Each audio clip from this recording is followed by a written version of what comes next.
Hi friends, ಇವತ್ತು chicken ಕಬಾಬು ಹೇಗೆ ಮಾಡೋದು ಅಂತ ಹೇಳ್ತೀನಿ ಬನ್ನಿ ಫ್ರೆಂಡ್ಸ್. ನಾನು ಅರ್ಧ ಕೆ ಜಿ ಚಿಕನ್ ತೊಗೊಂಡಿದ್ದೀನಿ. ತೇಜು ಕಬಾಬ್ ಪೌಡ್ರು ಒಂದು ಪ್ಯಾಕೆಟ್ ತೊಗೊಂಡಿದ್ದೀನಿ. ಹಂಗೆ ಬೆಳ್ಳುಳ್ಳಿ, ಶುಂಠಿ ಬೆಳ್ಳುಳ್ಳಿ ಪೇಸ್ಟು ಪ್ಯಾಕೆಟು ಒಂದು ತೊಗೊಂಡಿದ್ದೀನಿ. ಒಂದು ಮೊಟ್ಟೆ ತೊಗೊಂಡಿದ್ದೀನಿ. ಇವಾಗ ಹೆಂಗೆ ಮಾಡೋದು ಅಂತ ಹೇಳ್ತೀನಿ ಬನ್ನಿ. ಒಂದು ಬೋಲ್ ತೊಗೊಂಡು ಅದರಲ್ಲಿ ಕಬಾಬ್ ಪೌಡ್ರನ್ನ ಹಾಕ್ಕೊಬೇಕಾಗುತ್ತೆ, ಮತ್ತು ಶುಂಠಿ ಬೆಳ್ಳುಳ್ಳಿ ಪೇಸ್ಟನ್ನು ಕೂಡ ಹಾಕ್ಕೊಬೇಕಾಗುತ್ತೆ. ನನ್ನ ವಿಡಿಯೋ ಇಷ್ಟ ಆದಲ್ಲಿ ಲೈಕ್ ಮಾಡಿ, ಶೇರ್ ಮಾಡಿ, ಕಾಮೆಂಟ್ ಮಾಡಿ. ಪ್ಲೀಸ್ ಸಬ್ಸ್ಕ್ರೈಬ್ ಕೂಡ ಮಾಡ್ಕೊಳ್ಳಿ ಫ್ರೆಂಡ್ಸ್. ಕಟ್ ಮಾಡಿಕೊಂಡು ಬೆಳ್ಳುಳ್ಳಿ ಪೇಸ್ಟು ಹಾಕ್ಕೊಬೇಕಾಗುತ್ತೆ. ಒಂದು ಟೇಬಲ್ ಸ್ಪೂನ್ ಇರುತ್ತೆ ಫ್ರೆಂಡ್ಸ್ ಅದರಲ್ಲಿ. ಅದನ್ನೆಲ್ಲ ಕ್ಲೀನಾಗಿ ಹಾಕ್ಕೊಬೇಕು. ಹಾಕ್ಕೊಂಡು ಮತ್ತು ಒಂದು ಮೊಟ್ಟೆನ ಕೂಡ ಒಡೆದು ಹಾಕ್ಕೊಬೇಕಾಗುತ್ತೆ.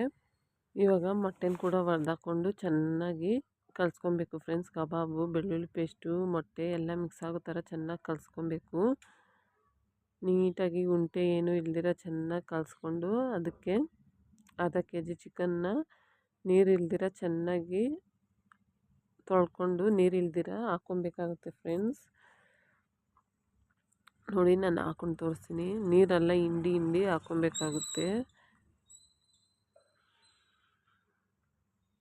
ಈ ಥರ ಹಾಕ್ಕೊಂಡು ಅದನ್ನು ಚೆನ್ನಾಗಿ ಕಲಸಿ ಒಂದು 15 ನಿಮಿಷ ಸೈಡ್ಗೆ ಇಕ್ಬೇಕು ಫ್ರೆಂಡ್ಸ್.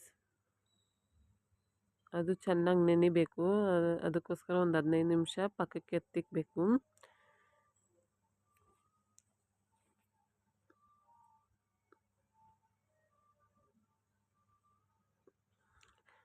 ಆಮೇಲೆ 15 ನಿಮಿಷ ಆದಮೇಲೆ ಒಂದು ಬಾಣಲಿ ತಗೊಂಡು ಸ್ಟವ್ ಮೇಲೆ ಇಕ್ಕೊಬೇಕು. ನಾನು ಇದಕ್ಕೆ 1/4 ಲೀಟ್ರಷ್ಟು ಎಣ್ಣೆ ಹಾಕ್ಕೊತೀನಿ ಫ್ರೆಂಡ್ಸ್.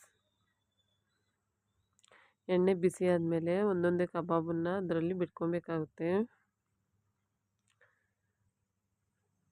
ಹುಷಾರಾಗಿ ಹಾಕ್ಕೊಳ್ಳಿ ಫ್ರೆಂಡ್ಸ್. ಅಭ್ಯಾಸ ಇಲ್ಲ ಅಂದರೆ ಹುಷಾರಾಗಿ ಹಾಕ್ಕೊಳ್ಳಿ, ಇಲ್ಲಾಂದರೆ ಎಣ್ಣೆ ಕೈ ಮೇಲೆ ಚೆಲ್ಬಿಡ್ತೈತೆ ಫ್ರೆಂಡ್ಸ್. ಅದಕ್ಕೋಸ್ಕರ ಹುಷಾರಾಗಿ ಹಾಕ್ಕೊಳ್ಳಿ.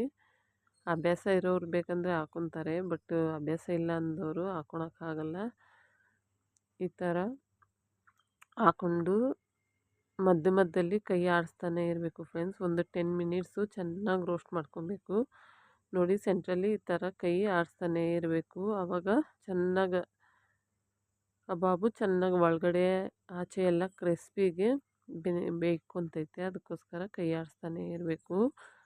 ಈ ಥರ 10 ನಿಮಿಷ ಆದಮೇಲೆ ರುಚಿಯಾದ ಕಬಾಬ್ ರೆಡಿ. ಇದು ಒಂದು ಪ್ಲೇಟ್ಗೆ ಇವಾಗ ತೆಗ್ದಿಕ್ಕೊಬೇಕು. ಸಾರಿ ಫ್ರೆಂಡ್ಸ್, ಕರೆಂಟ್ ಹೋಗೋದು ಬರೋದು ಮಾಡ್ತೈತೆ, ಅದಕ್ಕೋಸ್ಕರ ಆ ಥರ ಇದಾಗುತ್ತೆ.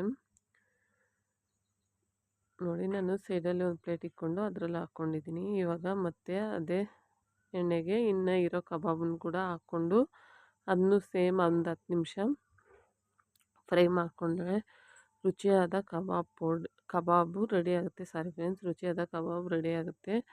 ನನ್ನ ವಿಡಿಯೋ ಇಷ್ಟ ಆದಲ್ಲಿ ಲೈಕ್ ಮಾಡಿ, ಶೇರ್ ಮಾಡಿ, ಕಮೆಂಟ್ ಮಾಡಿ. ಪ್ಲೀಸ್ ಸಬ್ಸ್ಕ್ರೈಬ್ ಮಾಡ್ಕೊಳ್ಳಿ ಫ್ರೆಂಡ್ಸ್. ನೋಡಿ ಫ್ರೆಂಡ್ಸ್, ಎಷ್ಟು ರುಚಿಯಾದ ಕಬಾಬು ರೆಡಿ